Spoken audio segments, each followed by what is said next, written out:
Master, something became clear to me. I used to say, I abide as the self, but that's not true. I am the self, so now I simply abide. I abide at home. Seeker, what you have seen is not a small insight. It is the removal of a subtle veil, the kind that hides in spiritual language itself. When you say, I abide as the self, the ego quietly sits behind the sentence, posing as the one who abides, imagining a self that is somewhere else, somewhere to be reached or maintained. Drop that. The moment you say, I simply abide, the duality collapses. Even the idea of a destination disappears. Abiding is not a practice, not an effort, not an achievement. It is not something you begin or end. Abiding is what remains when the one who strives dissolves. To abide is your nature. Understand this well. Mantras, affirmations, repetitions, these are tools for the restless mind. They serve a purpose only as long as you believe you are away from yourself. Once you see that you are the self, once the illusion of distance is shattered, what is left to repeat? What is left to affirm? Who needs to remind whom? Silence becomes the only mantra. Being becomes the only practice, and even being is too much of a word. You say you abide at home. Good.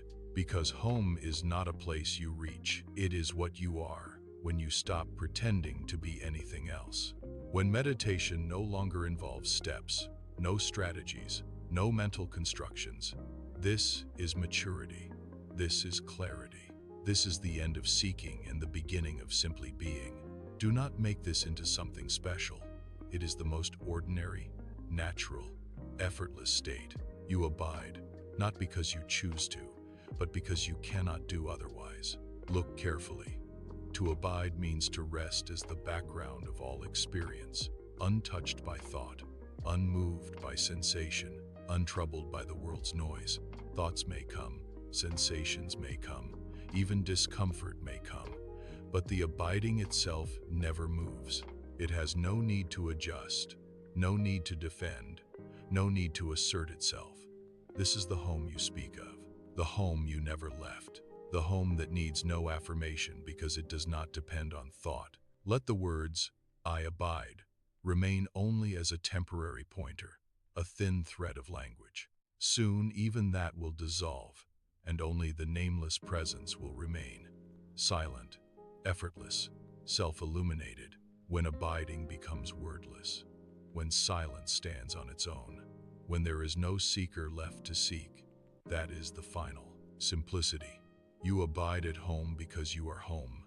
No distance, no effort, no practice, just the self, without a second. This alone is enough.